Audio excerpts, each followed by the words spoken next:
Hello everybody, welcome into Season 3 of the Jets franchise. So before we go ahead and get started with this episode, the Jaguars made a huge blockbuster trade acquiring a first-round pick for Gardner Minshew to go and be the new starter of the New England Patriots. Now we're going to go ahead and start off with Week 1 of the Jets taking on the Patriots. As you saw, Trey Lance against Gardner Minshew is here in the first quarter, 3rd and 4. Lance scrambling like he did so many times last season as he gets 12 yards and a first down. Now same drive, 2nd and 10. They hand it off to Javonte Williams, the Rookie of the Year in 2021, as he runs forward for a first down. Next play from the 50-yard line, 1st and 10. Lance looking as he finds Calvin Ridley there for the first down.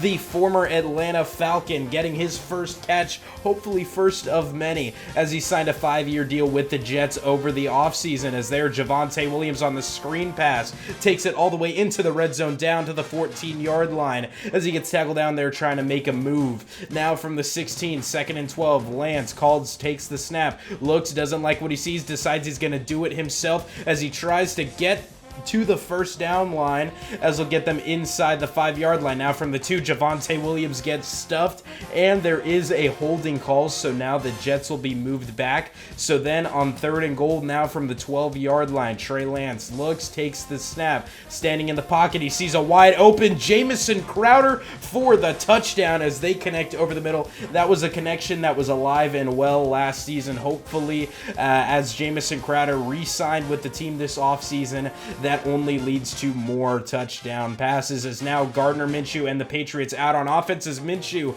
gets pressured and taken down by the rookie Kayvon Thibodeaux, the 6'6 stud muffin out of Oregon, as now the Patriots punting it away. And yep, this is the first punt I have ever showed from this series, as Tutu Atwell makes a man miss on the juke, and then he reminds everyone just how fast he is. He was snubbed from the Pro Bowl a season ago, as here he is in week number 1 on primetime football, taking that punt return all the way back to the house, as the Jets will take a 14-0 lead over the Patriots. As now 3rd and 1, Gardner Minshew and the Patriots driving here with 2 minutes left to go in the first half. Minshew takes the snap, but an all-out pressure gets to him as CJ Mosley takes him down, as that'll be 4th and 8, so the Patriots will get a field goal out of it. As now Trey Lance and the Jets take over, trying to maybe get some points before the half now, as Lance doesn't see anything he likes. Gets some pressure, and that one would be intercepted by Reed Blankenship, as the Patriots would take over just outside the red zone now, as that was an untimely throw by Lance, but it would only come back as a field goal. But we're showing the kickoff after the field goal, as the Patriots kicker couldn't force Tutu Atwell to take a touchback, and just like that, right before the end of the first half, before the Patriots will receive the second half kickoff, Tutu Atwell gets his first kick return touchdown of the year, as Tutu Atwell picks up right where he left off in the playoff game against the Colts a season ago. Now we're jumping all the way to the 4th quarter here, as after another Patriots field goal and a slow day for the Jets offense, Gardner Minshew connects there with Paris Campbell, who they signed at the end of the preseason here, as now later on, same drive, 5 minutes left to go in the game, Minshew takes the snap. Kayvon Thibodeaux, however, gets in there for his 2nd sack of the game and the 2nd sack of his professional career, as the Jets had 7 sacks on the day. Just an insane day for the Jets defensive line, but there Harris takes the ball out of the backfield on the screen and gets it all the way up to the 30-yard line. So now the Patriots driving here with 4 minutes left to go in the game, as Minshew looks and he connects with Paris Campbell again. Paris Campbell was abusing our defense in this game. He had 5 catches over 100 yards on the game. He was absolutely amazing here, as now on 3rd and 20, Gardner Minshew from an empty backfield takes the snap, looks, throws it to the end zone, and the rookie Ahmad Gardner would get defensive pass interference there. So now the Patriots would move up all the way down to the 1-yard line, as Minshew takes the snap, or sends a man into motion, just before the snap, and then hands it off to Harris, and he bulldozes his way in for the easy touchdown. So the Patriots making it a game, as the Jets would have 3 minutes to go to try to hold the ball, milk this clock out. However, here the Patriots already wasting 2 timeouts as there. Lance connects with Calvin Ridley for the first down now, so the clock keeps ticking. Now inside the 2-minute warning, Patriots out of timeouts. Jets needing a first down as Trey Lance looks, doesn't like what he sees, and he gets sacked there as he can't scramble out of it. So now the Patriots will get the ball back as now 25 seconds left. Minshew throws, and he finds a man in N'Keal Harry, and he would go all the way down, but then he'd get taken down right at the edge of the red zone, and the Patriots would try to go into the no huddle, but the clock would run out on them. So the Jets get the ugly week 1 win. Notice how we skipped the entire third quarter and half of the fourth quarter. There just wasn't much to show in this one, being completely honest, as Gardner Minshew loses his Patriots debut. Trey Lance and the Jets pick up where they left off with their winning ways. However, this was a bit of a sloppy game as Trey Lance had 2 interceptions on the day. Javonte Williams really couldn't get anything going. Trey Lance had a nice game rushing, and honestly some holding penalties really held us back in this one.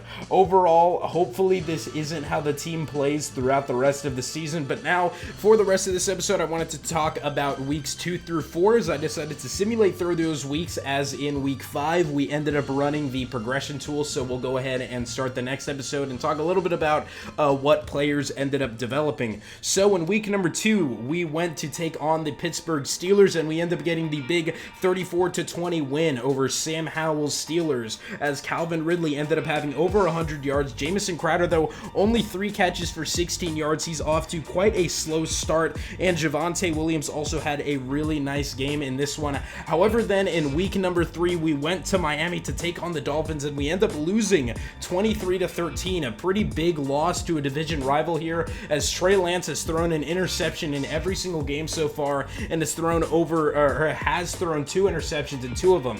So far 5 picks this early in the year. Not really what you want to see from Trey Lance, considering he had 4 last year and he played 10 weeks. However, Calvin Ridley 170 yards in this one, so back-to-back 100-yard games for Calvin Ridley, which is really awesome to see considering he's that new free agent signee we did bring in. And then it's nice to see Ahmad Gardner and Kay Thibodeau both having a half sack in this one.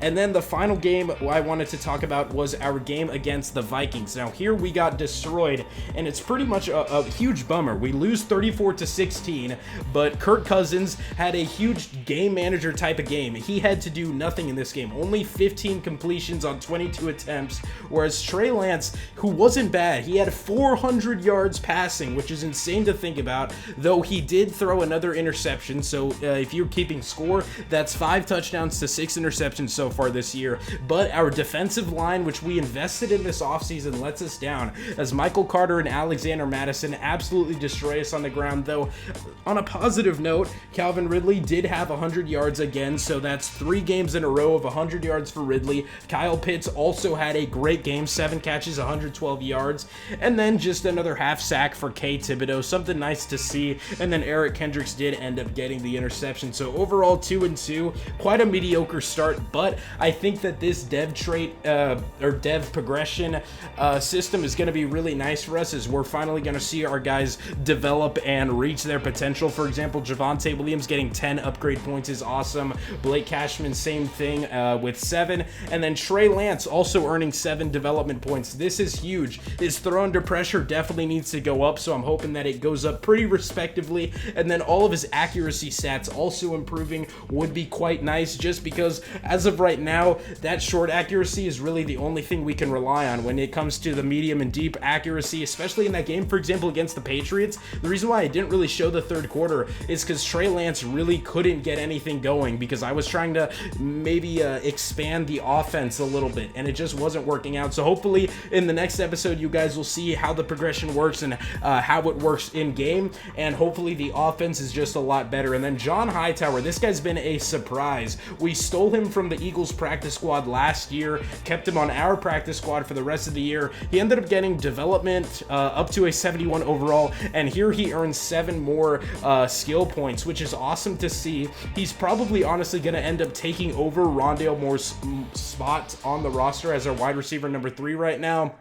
which is quite interesting that Rondale Moore hasn't developed, but I'm willing to give John Hightower a chance. He's also 6'2", which is quite great to see considering our receiving core was pretty small, especially last year. Kay Thibodeau getting 5 skill points is awesome just because he was the #1 overall pick. We expect him to develop. He started off really nicely so far, so hopefully that that overall continues to go up over the next few seasons. And then Calvin Ridley getting 3 skill points is awesome to see. He's already developed much more than Juju Smith-Schuster did here. In fact, I looked and checked the Washington football team's development, and Juju did not earn a single skill point. So already the Calvin Ridley signing looks much better for us, and it was good to just offload Juju when we did. Ahmad Gardner getting some skill points is awesome to see. Same with Lenoir, our new slot corner, just because we didn't really get much development from our corners last year. So hopefully the secondary just begins to improve over the rest of the season. But that's it for this episode. Thank you all for watching. Thank you all for tuning in to the Season 3 opener, and I'll catch you all in the next episode. Adios.